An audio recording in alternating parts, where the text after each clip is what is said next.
কচুরমুখী সাধারণত সবসময় চিংড়ি মাছ আর শুটকি দিয়ে রান্না করি। কিভাবে রান্না করলে অনেক বেশি মজা হয় আর ঝামেলা ছাড়া এই সহজ রেসিপিটা কিভাবে বানিয়েছি আজকের কচুর রেসিপিটা দেখাবো। সম্পূর্ণ ভিডিও জুড়ে থাকো বন্ধুরা, দেখতে থাকো।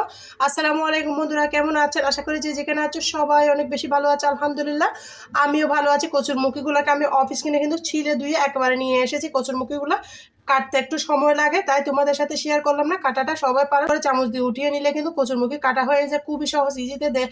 আমার চাইলে ঘুরে আসতে পারো। আমি এগুলো সুন্দর মতো কেটে নিয়েছি বন্ধুরা।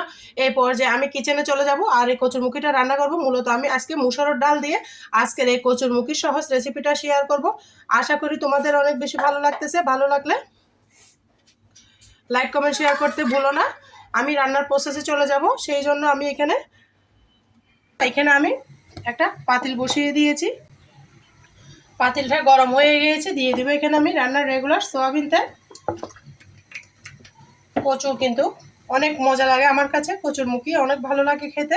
তাই কীভাবে ভিন্নভাবে রান্না করলে বেশি মজা হয় সেভাবে রান্না করবো। এখানে দিয়ে দিয়েছি আমি 3-4 কোয়া রসুন। রসুনের পরিমাণটা অবশ্যই বাড়িয়ে দিতে হবে, তাহলে কিন্তু গলা ধরার কোনো চান্স থাকবে না। তাই বন্ধুরা তোমরা অবশ্যই রসুনের পরিমাণটা বাড়িয়ে দিবা। তারপর এখানে দিয়ে দিব আমি এখানে মিডিয়াম সাইজের 2টা পেঁয়াজ একসাথে কুচি করে দিয়ে দিয়েছি। রসুনটা যখন একটা হালকা কালার আসবে, সুঘ্রাণ চড়াবে, তখনই কিন্তু এর পেঁয়াজগুলো অ্যাড করতে হবে বন্ধুরা। তারপর অ্যাড করে দিব আমি এখানে চিংড়ি মাছ দিব আর মসুরের ডাল দিব। একদম দুটো মিলে একটা জমজমাট রান্না হবে। আর বন্ধুরা প্লিজ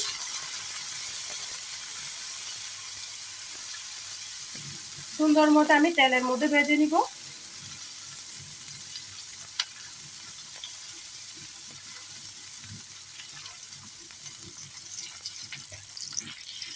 এরপর দিয়ে দিব স্বাদ মতো লবণ। আর ডালটাকে বন্ধুরা আধা ঘন্টা আগে 30 মিনিট আগে অবশ্যই ভিজিয়ে রাখবা। লবণটা দিয়ে আমি আবারও নাড়াচাড়া করে দিয়ে দিচ্ছি। 1/2 কাপ মতো পানি দিয়েছি। এ পর্যায়ে আমি কিছু ড্রাই মশলা অ্যাড করে দিব।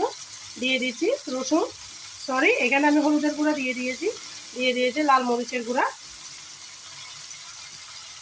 খুবই হাতের কাছে থাকা মশলা দিয়ে আজকের আমার কচুরমুখী রেসিপিটা শেয়ার করতেছি। আশা করি তোমাদের অনেক বেশি ভালো লাগবে। ভালো লাগলে ফ্রেন্ডস এবং ফ্যামিলির মাঝে শেয়ার করে দাও। অনেক প্রিয় আপুদের ভাইয়াদের কাজে আসবে এই ভিডিওটা শেয়ার করলে। দেখো বন্ধুরা, সুন্দর মতো মশলাটাকে আমি ভাজা ভাজা করে কষিয়ে নিব। যে কেউ কিন্তু বানিয়ে নিতে পারবে। আর কচুরমুখী কিন্তু আমাদের সারা বছরই পাওয়া যায় কম বেশি। তাই তোমরা এভাবে সুন্দর সুন্দর করে মজা করে রান্না করে খাও আর পরিবারের সবার প্রশংসা নিয়ে নাও। তারপর দিয়ে দিব আমি মশলাগুলো কষানো হয়ে গেছে, দেখে হয়তো বুঝতে পারতেছ কতটা তেল ছেড়ে দিয়েছে।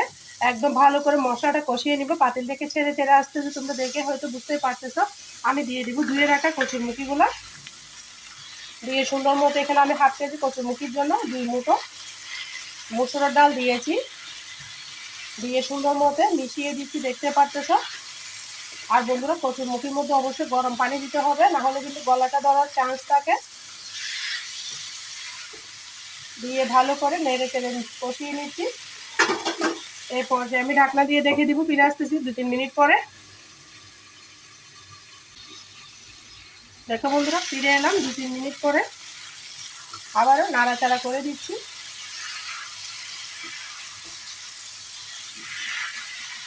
এখনই আমি অ্যাড করে দিব মসুরের ডাল।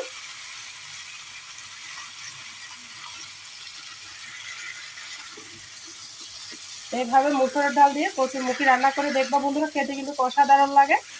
দিয়ে এখানে আমি গরম পানি দিয়ে দিব। চুলার মধ্যে আমি গরম পানি বসিয়ে রেখেছি। 2 কাপ গরম পানি দিয়ে দিয়েছি।